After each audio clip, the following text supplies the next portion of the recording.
Mai kita. Baik, Pak. Lanjut, silakan. Ketika Anda seperti itu, saya pun menyatakan kalau keinginan Anda berbeda.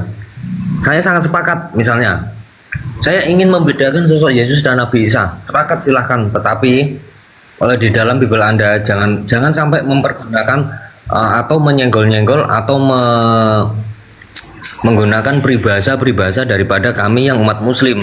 Gimana, Pak? Contoh Rasul, di dalam kalian itu nggak ada Rasul, Pak. Apostolos gitu. Terus apa lagi? Bait Allah nggak ada, Pak. Nggak ada di tempat Anda itu bait Allah itu nggak ada, Pak. Oke, terima kasih Pak. Ini kan masukan yang bawa saya. Saya dulu Pak ya, saya memang sangat nggak di gereja. Bentar, Pak. Walaupun saya nyanyi juga ya. Saya ngomentari di bawah dulu. Saya ngomentari di bawah dulu, Pak. Isa ini tokoh fiktif apa nyata?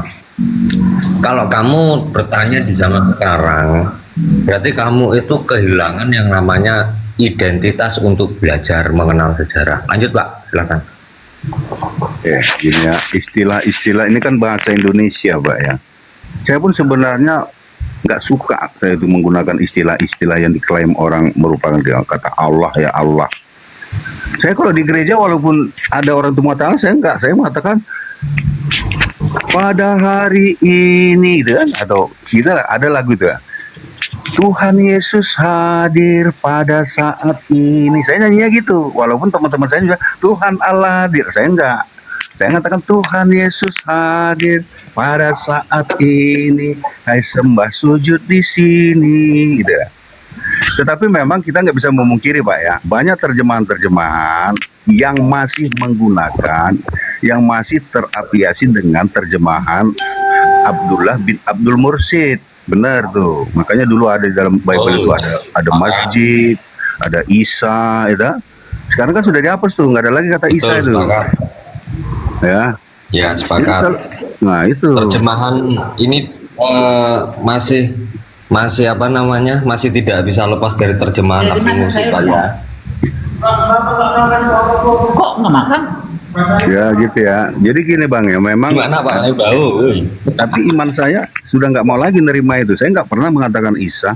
Walaupun nah ini dinamika Bang ya, kita harus akui. Ada juga pendeta kadang-kadang berdoa dalam nama Isa Al-Masih gitu juga. Dia orang Kristen tuh.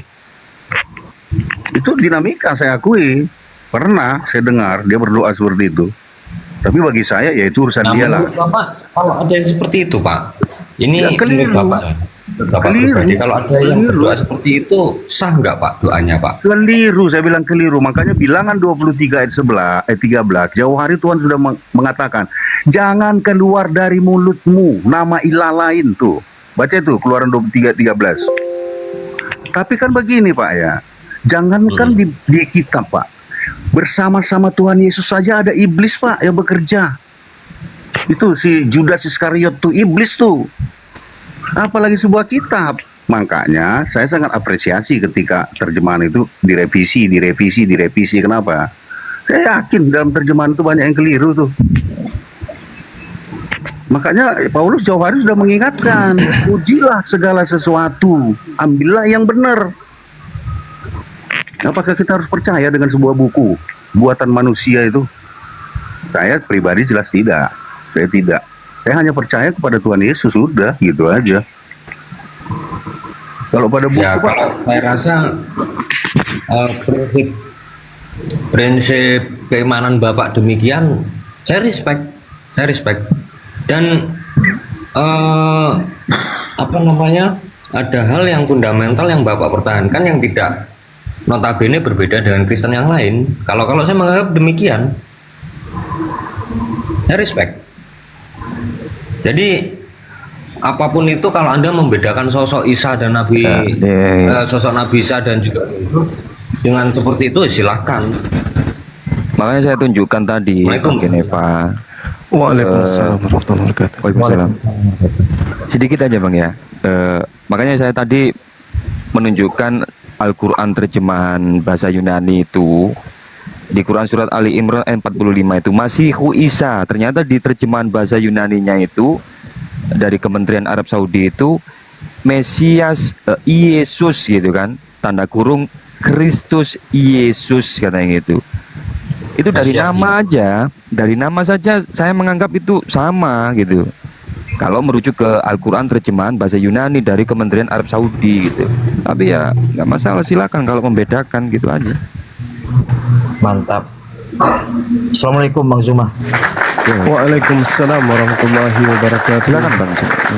Lanjut teman-teman, lanjut. Silakan. Oke, gini bang ya, nama banyak sama bang. Tetangga saya ada namanya Musa. Apakah dia nabi? Enggak lah. Tempat lahirnya aja beda, satu di Indonesia, satu di Pak, Israel sana. please, Pak, ketika diskusi jangan bawa-bawa tetangga, Pak. Ini kita membahas Enggak, kitab maksud suci, saya Pak. contoh. Bukan membahas tetangga, Pak. Begini bang. Mohon maaf Bang Kalau Zuma, kita hanya saya sedikit humor kalau diskusi Bang Zuma. Enggak, Lanjut Bang. Bang, Gini, lanjut. Bang. Nggak apa-apa. Minimal Saya nyimak berdata aja. Dalam lah, Bible. gitu loh. Gini bang, di dalam Bible banyak Ya nama minimal yang berdata sama lah bang. Bro Ginting.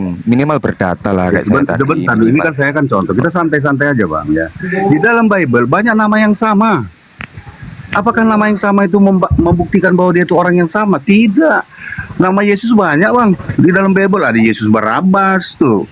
Bahkan di dunia ini ada namanya Yesus tuh, Yesus petinju yang dari Meksiko itu. Apakah sosoknya sama? Enggak lah.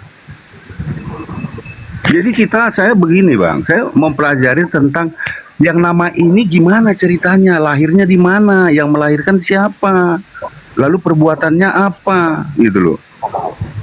Data saya di Bible, jelas dia dilahirkan di Bethlehem, Middle Earth ya, dah, diletakkan di Palungan. Saya menghormati Al-Quran loh. Al-Quran mengatakan bahwa Maryam binti Imran pergi ke sebelah timur dan seorang diri. Gimana itu juga? Kalau saya prinsip saya berarti ini berarti Isa itu bukanlah Yesus, nah, gitu kan? Loh, Karena betul, dilahirkan oleh Maria. betul di Perjanjian Lama dikonfirmasi bahwa Ibunda Siti Maryam itu ke arah timur, ke arah kota pohon korma. Siapa itu kota pohon korma itu? Yeriko. Ya, benar, Yeriko ya. Nah, kalau Yesus kan ke sebelah selatan tuh, kota Bethlehem tuh. Menurut peta kan di sebelah selatan. Berarti kan beda kan, Yesus dengan Isa kan benar, udah. Saya Ya, rasa sampai data lah, titik ini bro. Pak, kita udah saling menghormati lah. Kalau Ya saya data lah sebenarnya bang, gitu aja, Bang. minimal data lah bang. Kan sudah saya bacakan bang, datanya ya di Lanjut, dalam Bang Bible Zuma. ada. Surat Maryam tuh coba bang baca lah. Saya rasa jelas sekali lah bagaimana cerita tentang Isa itu.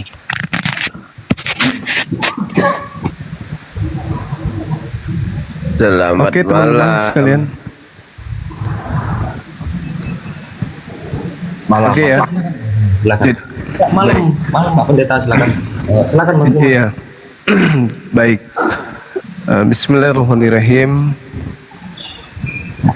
Ketika Al-Quran diwahyukan oleh Allah Subhanahu wa Ta'ala, Al-Quran menarasikan bahwa pemberitaan yang datang melalui baginda Rasulullah Muhammad SAW adalah pemberitaan yang diceritakan oleh Allah terkait dengan apa yang terjadi pada masa kenabian sebelum Nabi Muhammad SAW. Di antaranya adalah adanya Nabi yang datang di tengah-tengah kaum Bani Israel, yang kemudian diceritakan di dalam Al-Quran, diberi kemudian mujizat biiznillah dengan izin Allah. Di antaranya adalah membangkitkan orang mati lahir tanpa ayah. Dan ini terjadi di tengah-tengah kaum Bani Israel. Artinya bahwa kalau saudara Kristen merujuk kepada sosok yang lahir di tengah-tengah kaumnya Bani Israel, lahir tanpa ayah, berarti itu bercerita tentang oknum yang sama. Karena di tengah-tengah Bani Israel hanya ada manusia yang lahir tanpa ayah yang diberikan hikmat Injil, diberi nikmat kenabian, membangkitkan orang mati dengan izin Allah. Tapi kalau hari ini kemudian saudara mengatakan itu adalah oknum yang berbeda, ya sah-sah saja. Kami juga tidak mengklaim bahwa Yesus dan Isa itu sama. Kami juga tidak pernah mengajarkan itu adalah sosok yang sama. Justru saya sering mengajarkan kepada sahabat-sahabat Muslim dan juga kepada orang-orang Kristen yang mau berdiskusi bahwa Kristus yang disembah oleh orang Kristen hari ini itu adalah tokoh atau dewa dari Roma Athena. bukan orang Yudaism, bukan nabi, rasul, utusan Tuhan kepada kaum Israel atau Bani Israel, melainkan adalah dewa Athena yang kemudian menggunakan nama Kristus Yesus agar kemudian orang-orang di luar Yahudi bisa percaya kalau yang datang kepada orang-orang Kristen ini adalah manusia yang datang di tengah kaum Bani Israel dengan mengajarkan hikmat Injil. Sekali lagi saya katakan, kami Islam tidak pernah menyamakan dengan Kristus Yesus atau Yesus Kristus yang dimiliki oleh orang Kristen, karena kami tahu dengan pasti bahwa sembahan orang Kristen itu adalah makhluk yang datang di kaum orang Athena dan Yunani atau orang Romawi. Silakan.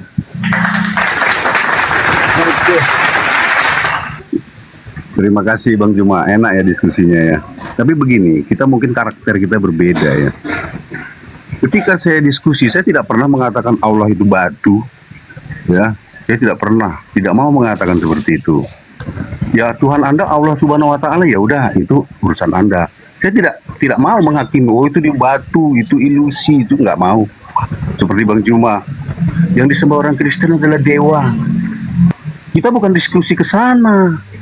Kita diskusinya menegaskan, mengidentifikasi siapa Yesus yang di dalam Bible, siapa Isa alaihissalam dalam Al-Quran. Saya nggak suka diskusi istilahnya merendah-rendahkan keyakinan orang lain. Nggak mau saya seperti itu diskusinya Bang Juma. Lanjut yang lain. Oke, sedikit menanggapi dulu saya ini sebelum Bang Juma.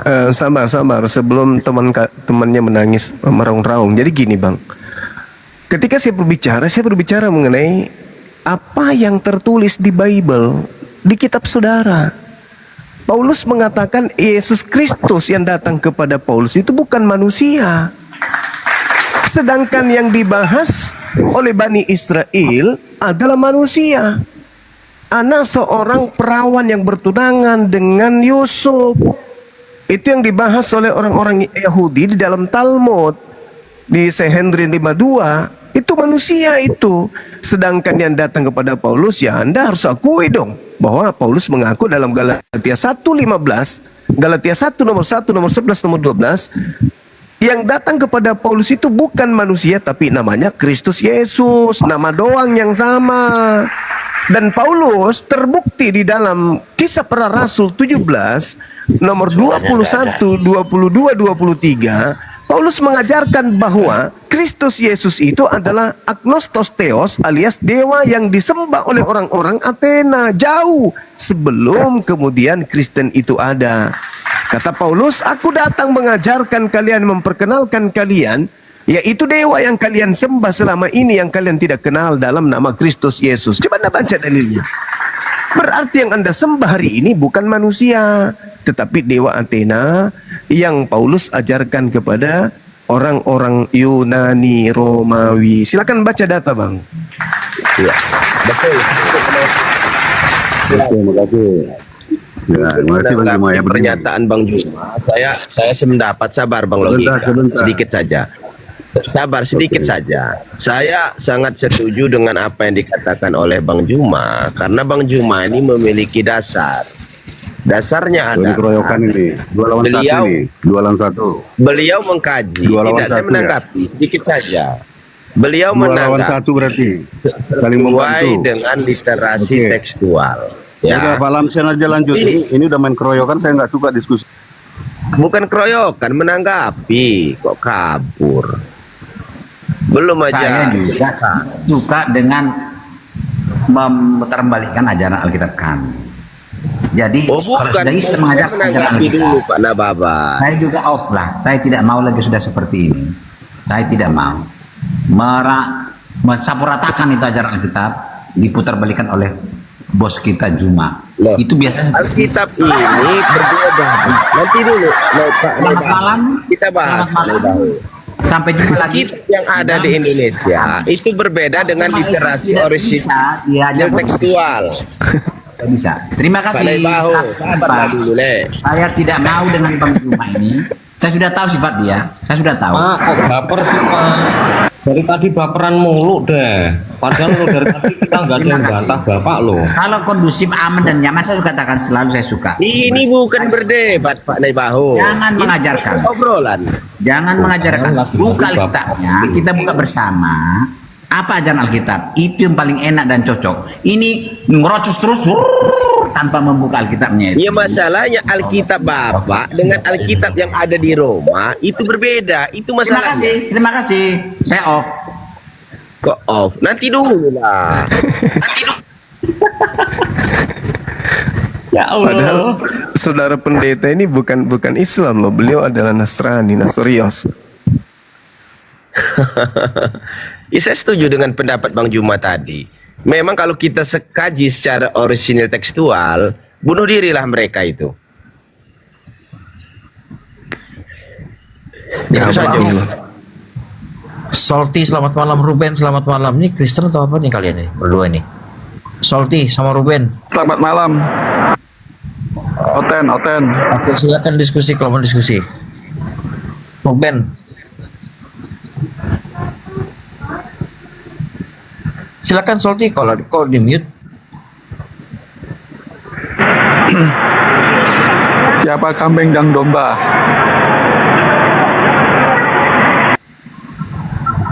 Enggak, lanjut ke pembahasan yang tadi aja, Solti.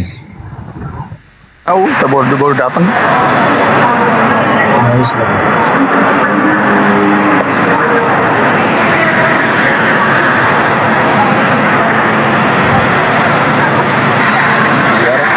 Noise. Nice. Aduh. Ruben. Ya, Ya, Kristen atau Islam, bro? enggak, aku nggak noise. Ditanya Kristen atau Islam nggak noise. Gimana sih? Islam, alhamdulillah. Oh, oke. Islam. Oh iya, makasih ya. Habis Kristen lagi. Ini gara-gara pendeta mula-mula ini. Boleh saya tanggapi judul di atas ini sebelum saya turun sedikit ini Bang ya? Ya, salam kenal. Saya ingin Di bawah dulu. menantang seluruh Kristen yang ada di bawah Saya angkat telepon dulu, lanjut dulu. bahwa ada satu tokoh ya yang disebut sebagai domba itu siapa kalau bukan Lucifer. Tolong carikan saya satu tokoh di dunia ini yang dimaksud dengan manusia berkepala domba itu adalah Lucifer. Ini secara logika rasional. Bagaimana mungkin domba beranak sapi atau domba beranak kambing? Itu kan tidak mungkin. Kalau anaknya domba, itu secara otomatis bapaknya itu pasti domba. Hanya ada satu tokoh yang bisa disebut sebagai domba, itu ialah Lucifer. Jadi kalau Yesus dikatakan sebagai anak domba, secara tidak langsung dia itu adalah anak daripada Lucifer. Kalau mau sangkal, silahkan ada kawan-kawan Kristen di bawah yang bersedia menyangkal pertanyaan saya bahwa domba itu bukanlah Lucifer. Silahkan bawa data. Manulang, naik aja Manulang. Udah saya jambak itu, naik aja Manulang. Jelas domba itu adalah Yesus anak domba Allah. Itu terbaca di Injil Yohanes. Coba kamu baca di situ. Jelas Yohanes Pembaptis mengatakan inilah anak domba Allah penghapus dosa dunia. Seperti itu. Kalau kalian mau Lucifer itu kepalanya domba atau kambing?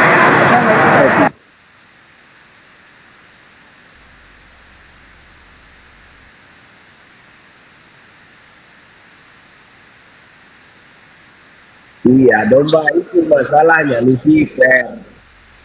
Udah asumsi.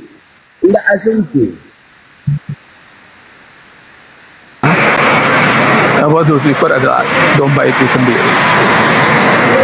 Tunjuk Solti lagi di mana sih? Solti noise sekali Solti. Lagi di mana itu? di bandara. Buka di Google. Lucifer itu berkepala domba. Silahkan bisa kalau di Google. Enggak asumsi. Tertulis.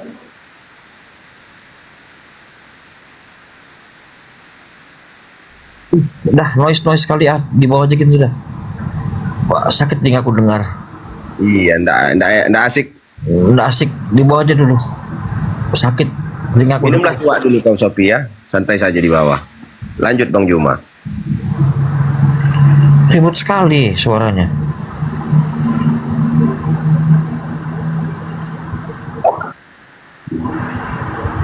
Lanjut abang.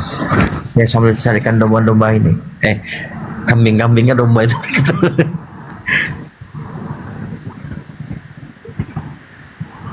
Iya, gimana tadi saudara pendeta mula-mula terkait dengan penjelasan saya dalam hal Yesus yang disembah oleh saudara kita Kristen. Kenapa Bang? Iya, yang berlandaskan terkait dengan Kisah Para Rasul 17 nomor 21 sampai 23. Oh iya, yang menyatakan bahwa dia dewa itu, agnostos Iya, theos. betul sekali. Ya, betul. Tanggapan saudara gimana? Betul ya. Jadi untuk apa namanya mitologi Yunani ya, yang diadopsi oleh orang-orang Roma pada zaman dulu itu tidak mengenal istilah kenabian, rasul itu tidak ada, apalagi ketuhanan. Ya, jadi ada pembeda antara bangsa Israel dan juga bangsa-bangsa Yunani ini. Ya, itu sangat jauh bedanya. Nah, bangsa Yunani tidak pernah menyembah Tuhan atau mengenal istilah Tuhan, Nabi atau Rasul, itu tidak dikenal dengan istilah seperti itu. Agnostos theos itu artinya juga adalah Tuhan yang tidak dikenali maksudnya ya. Jadi ketika ada dewa-dewa baru, nah itu bisa disebut sebagai agnostos theos. Nah, jadi Yesus ini pun disandingkan sebagai agnostos theos itu tadi, begitu. Sebagai anak dewa Lucifer. Lucifer itu juga adalah perumpamaan daripada seorang domba.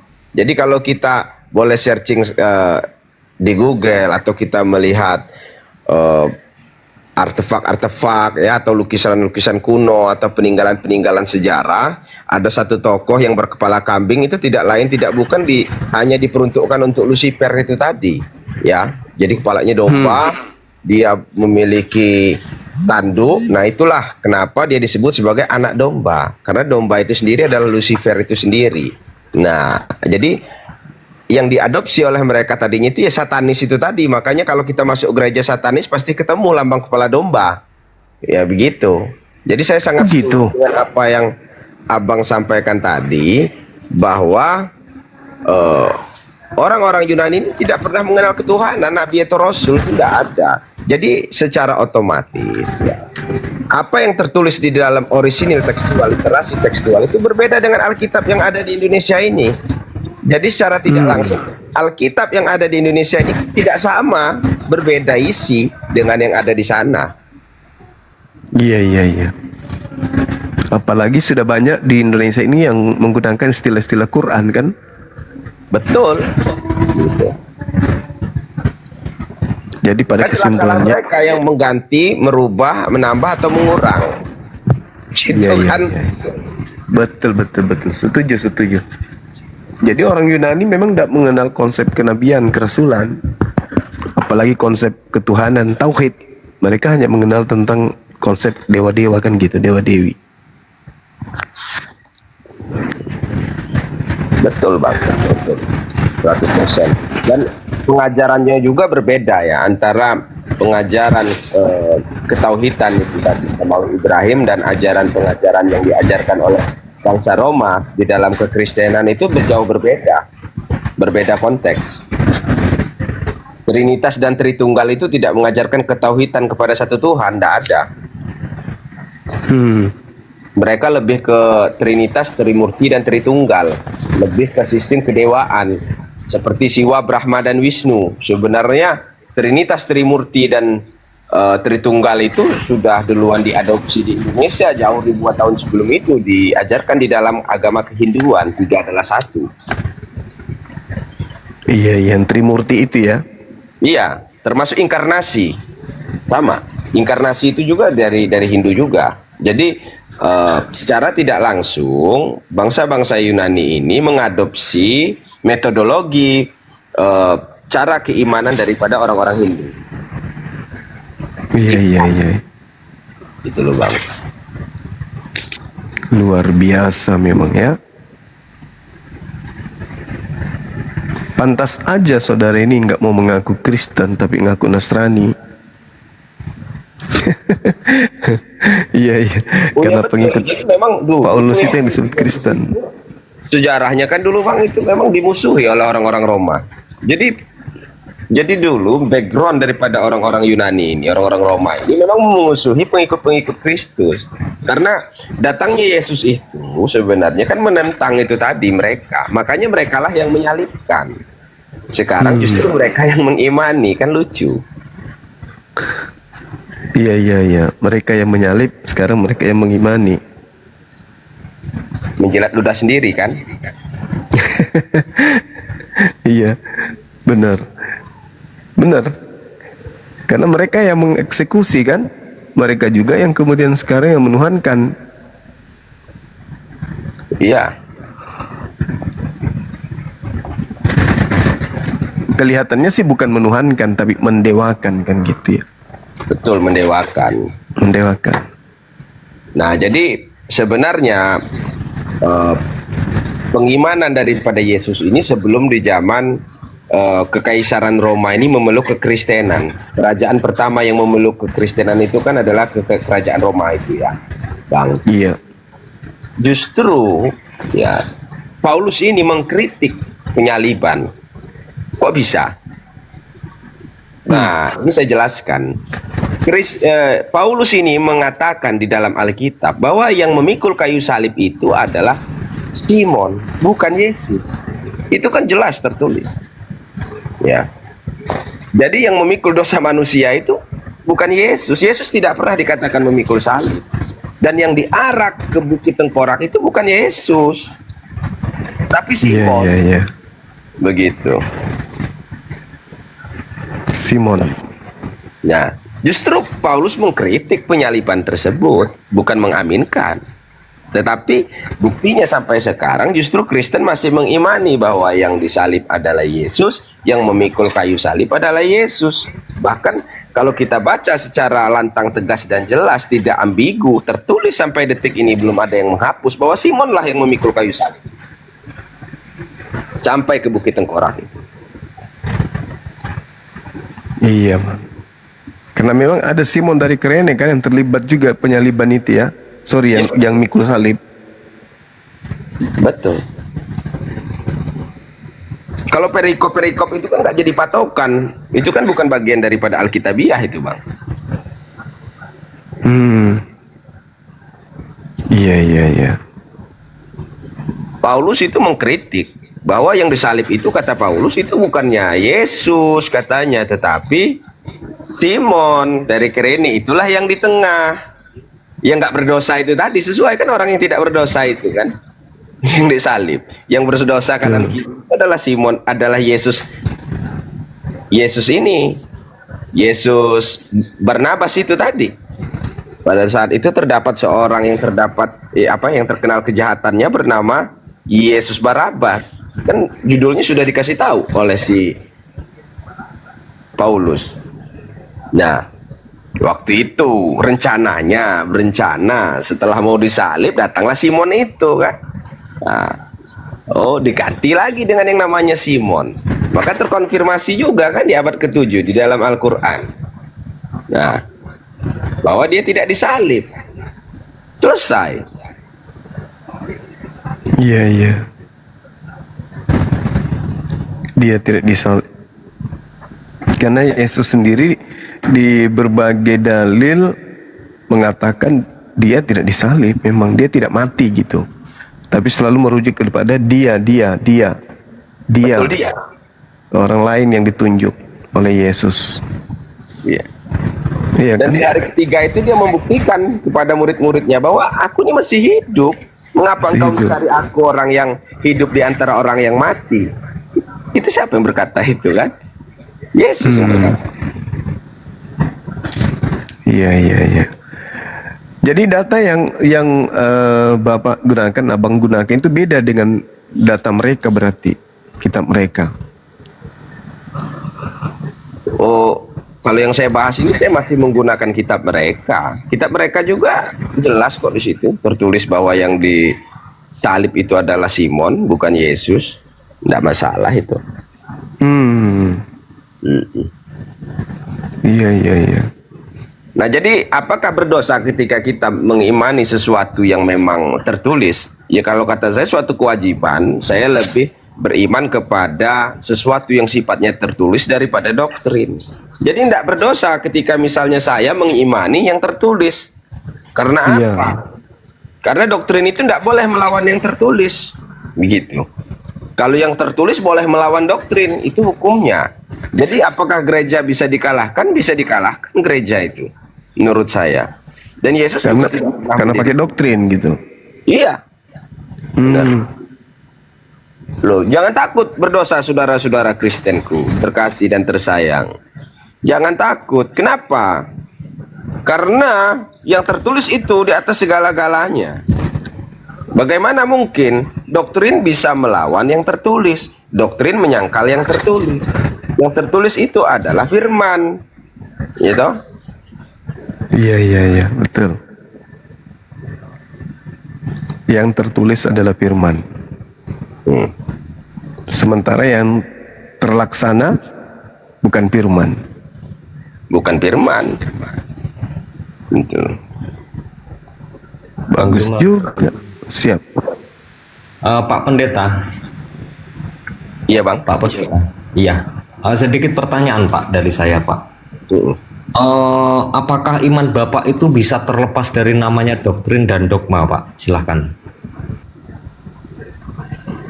Ya tentunya ya bisa, karena dulu sistemnya pewartaan atau pewahyuan ya, yang dilakukan oleh para apa namanya pelaksana tugas pada zaman dahulu kan tidak ada Alkitabiah yang turun dari langit, itu tidak ada sistem daripada pengajaran ketauhidan atau samawi Ibrahim ini atau nabi-nabi dan rasul ini, itu kan sistemnya wahyu, tidak ada berupa Alkitab. Jadi apakah iman saya bisa terlepas dari sesuatu yang sifatnya literasi? Ya bisa, karena zaman dulu tidak ada literasi tekstual. Sistemnya kan mitologi. Begitu, sampai berapa ratus tahun dulu, berapa puluh tahun dulu, barulah dia dibekukan. Begitu. Tidak ada wahyu yang turun dari langit. Ya enggak Bang Yuma, yang berupa buku ya. Yang kedebuk dari langit itu nggak ada. Nggak ada. Jadi kalau mereka mau tanya di mana Alkitab saya, kalian harus ke Hong Kong, nyelam laut di sana paling dasar, cari di sana. Ke Hong Kong dulu ya. Ke Hong Kong dulu, ke laut yang paling dalam, jebur ke bawahnya Bang. Nanti ketemu di sana kan. Iya, iya, iya. Jadi ada momok di dalam kekristenan ya, momok ketika mereka tidak berani melawan doktrin. Tentunya apa hukumnya kita melawan doktrin yang bertentangan dengan Alkitab? Ya, hukumnya wajib diperangi, wajib diluruskan, wajib dibenahi. Kan begitu, jangan membiarkan sesuatu yang sifatnya merusak, karena keimanan tanpa dasar tertulis itu bukan iman namanya, saudara. Itu adalah mitologi kesesatan yang terus membabi buta dan memamah biak di dalam pikiranmu. Makanya harus berani, apapun konsekuensinya. Ketika nanti ditanya, begitu saudara-saudara sudah mati ditanya, ya kan? Yang nanyanya dewa, karena malaikat nggak ada di sana kan? Dewanya nanya nanti, hei kamu imanmu dari mana dasarnya?